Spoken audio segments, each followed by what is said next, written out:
Oh, look at that. They done did it again. Snuck right up on me overnight.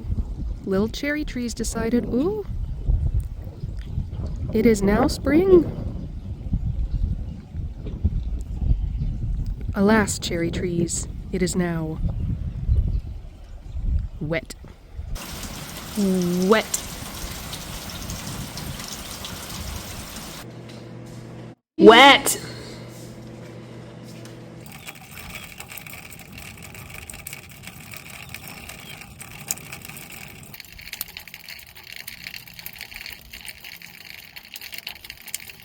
Good morning, and, well, no, shit, it's afternoon now. Hey, good afternoon, and happy spring from up in a tree. Up in a tree. Today is the first really nice, clear, still day we've had. We went through a long, rainy spell, and then it was really, really windy after that, so I was not getting up on the ladder or doing most of the things that I really wanted and needed to do out here. Today it finally feels like spring/summer. Just the spring weather here is so strange. It's really not spring at all. It just constantly flip-flops back and forth between winter and summer. So today is summer. Woo, time is a construct. Today we are installing training rods in some of the trees. I already got the little ones because they were easy enough to reach without climbing. Today I'm just double checking some of the bigger trees. So when you have limbs that come out from the trunk, you generally want them to be, let me see if I can, oh hey, that's better. You generally want them to be at 45-degree angles. 45-degree angles are going to ensure that they actually fruit without putting up too many water sprouts or sagging too far down when the fruit gets too heavy. So 45 is generally what we look for. I've got a couple of them on this one that, like, see this guy here? He's a little bit upright. We want him to be more like that. To do this, we're going to use something called a, I forget what it's called, but it's a spacer. That's what it's called. It's a spacer. It's just a block of wood that somebody has inserted 2 double-ended nails in. I'm going to make 2 itty-bitty little puncture holes in the tree. They're going to heal up once I take this out. It's going to be a-okay, but it's going to give me, it's going to constantly push on the branch, and so it ends up growing in the right spot. Hey, there we go. Not a huge difference, but it's going to make a huge difference in the future. We want to take care of this in the early spring when things just start to warm up. All the sap is running, and the branches, especially the new little ones, are nice and springy. You know, they bend really easily. The bark, if it is damaged, it's going to heal up really quickly because the plant is coming out of dormancy and actively growing right now anyway. So this will bend really nicely right now. By the end of the summer, getting into the fall, it's going to stiffen up, and then it won't be so whippy anymore. I feel kind of bad stabbing the tree in 2 places, so I'm trying to not put in too many of these. But on the flip side, I gotta remind myself that if we don't have branches trained out to good wide angles, this is a pear, and in the pears especially, they'll just rocket launch to the sky, and you'll end up with that guy over there. I remember back in November, when I started pruning the apples and the pears, I had so many branches that I was like, I'm going to train you this way, and you need to be over here, so you can replace this one next year. And I had this whole huge list for every tree. I'm going to train all these branches. And now I'm looking at them. I think this is the last day of March, and I don't remember what my plan was. I should probably have, like, tied a ribbon to them, or put a little dab of paint on them or something. Hopefully I'll watch this back and next year remember to do that. But I don't remember what I wanted this thing to look like. At this point, a lot of the older trees, I'm kind of done trying to make them look like, you know, the pretty pictures you see in books where it has 3 scaffolds and all the branches are evenly spaced and everything's at a perfect angle. Like, they've been growing their own way for so long now. I'm like, as long as you have air space between your branches, I don't care. You grow where you will. Be a wild tree. Or not entirely wild, but like an indoor-outdoor cat, you know? Like, this is such a weird little apple because, you know, we come up, but then it looks like somebody tried to train it to a bowl shape, which is what you do with peaches and peaches and plums, like stone fruits.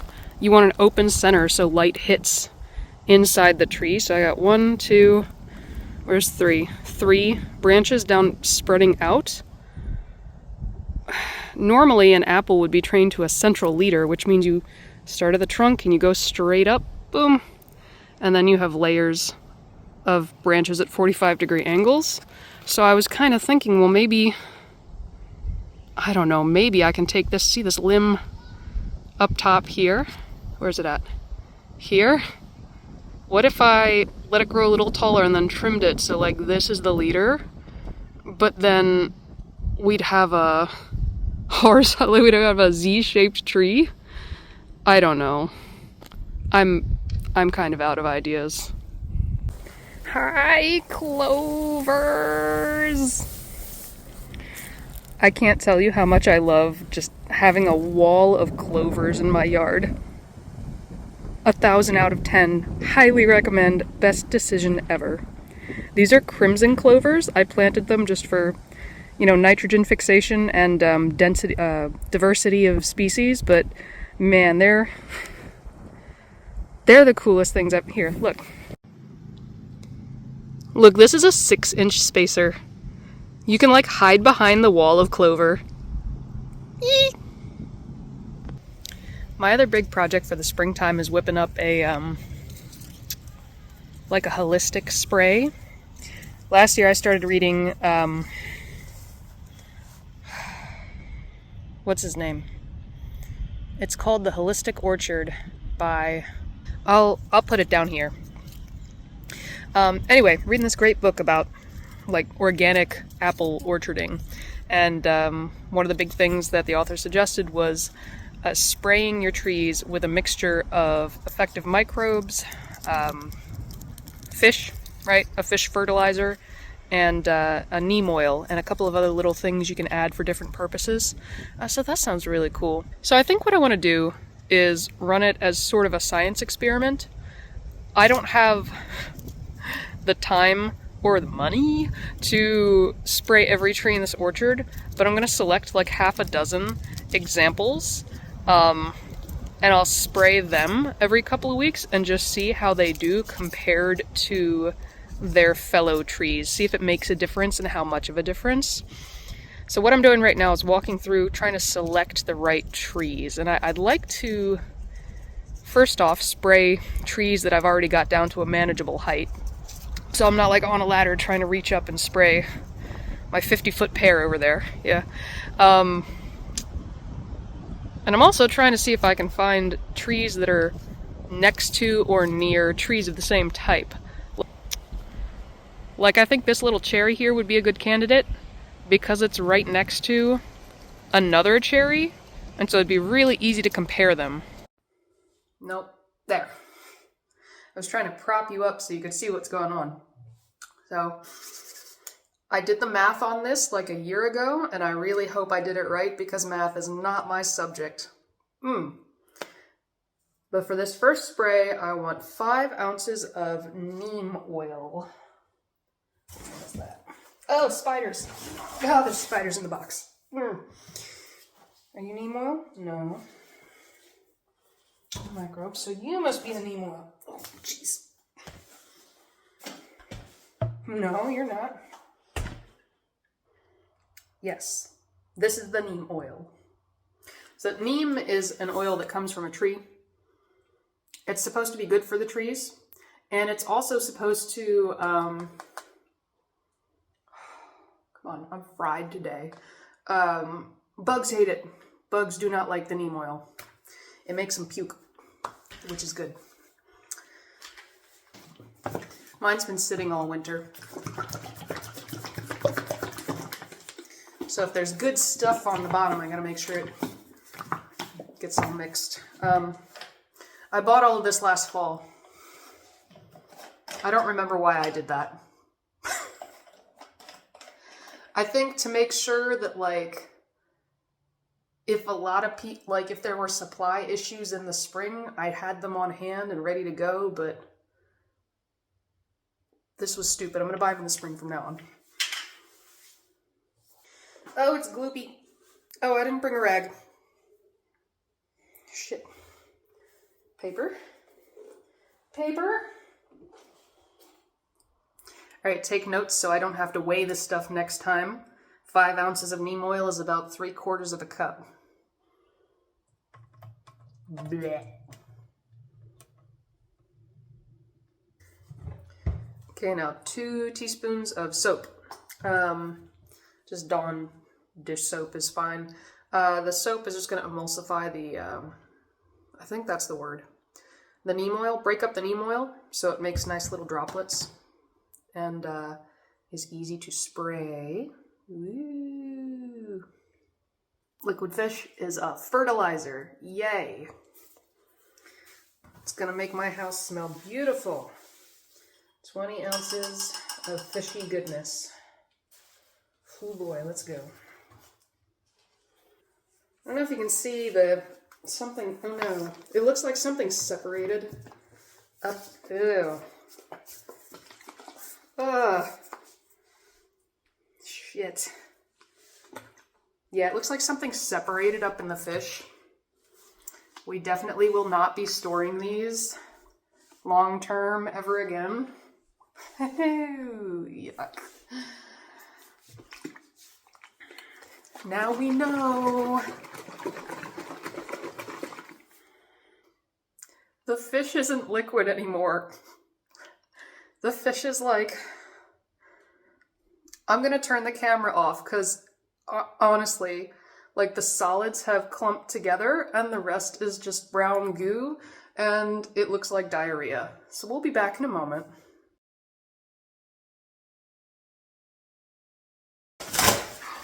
Bubble wrap. Save that for later. Now I need 6 ounces of effective microbes. EM1. Happy little itty bitty bacteriums and fungi and such that live on the surface of the trees and make friends with them and keep them healthy and make them happy and help fight off invaders. Ugh. It's about 6. It looks like compost tea. Just keeping it real. Keeping it real on the channel today. And then 1/2 cup of blackstrap molasses to feed the little microbes to get them up and activated and working and reproducing and so they can go help the tree. Gloop. Yum.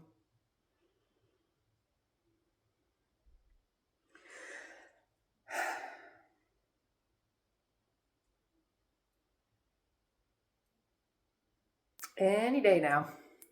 Come on. Get up out of there. Okay, finally. Yay! 5 tablespoons of liquid kelp or 0.5 ounces of dry seaweed extract. Ooh, interesting. I have dry seaweed extract. Seaweed's just another kind of fertilizer. Gives them nutrients. Off the top of my head, I think it's potassium. It's what plants crave.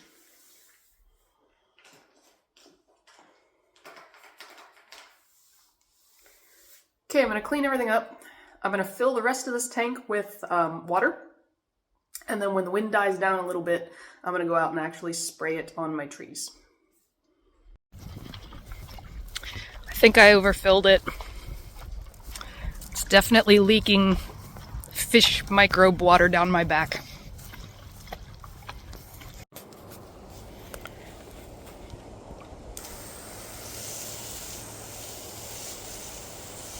Man, I am just oh, Jesus. I was about to say I'm loving the sprayer right now. I'm not loving the west wind that just came up. Yummy. Tastes like health. It's been clear and still all day. Beautiful. And as soon as I came out to start spraying things, it was like, nope. Nope. You know what you need? Fish in your mouth. Thanks, wind. Oh man, I just seen it. Where'd it go? Yeah. Mummy. Get down. There. Okay, I got a little left, so I'm just gonna go around and spray all the baby trees, give them a good head start.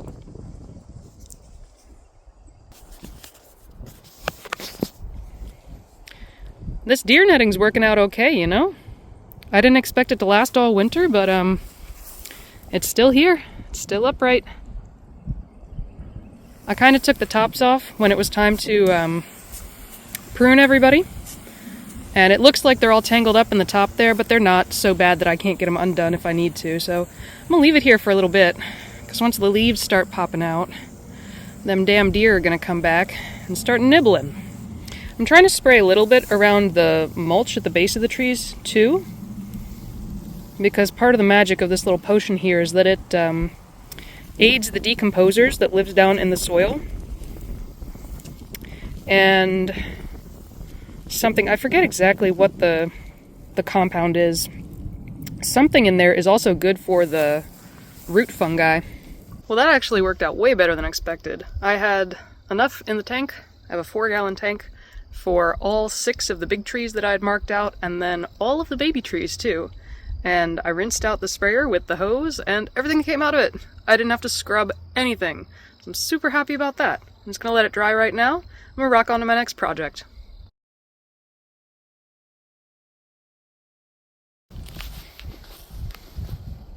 Ah! So it's been about a week since my little organic fertilizer spray went on. I just noticed this, and I did a stupid, and I'm gonna tell on myself so you all can learn from my mistake. I think what happened here is this one and the one behind it, that one, these were the last 2 pairs to get sprayed, or the last 2 trees in general to get sprayed the other day. And I'm pretty sure what happened was I probably had some of that fish fertilizer down at the bottom of the tank that didn't get mixed up all the way when I was walking around and hopping around. And so the very last spray was like super high in nitrogen. And I burned their little leaves. Whoops. He'll pop back. He'll be okay. But now I know. I learned my lesson. And in hindsight, actually, nitrogen is probably the last thing that a healthy young pear needs anyway, so maybe I'll just leave these off the list next time I spray.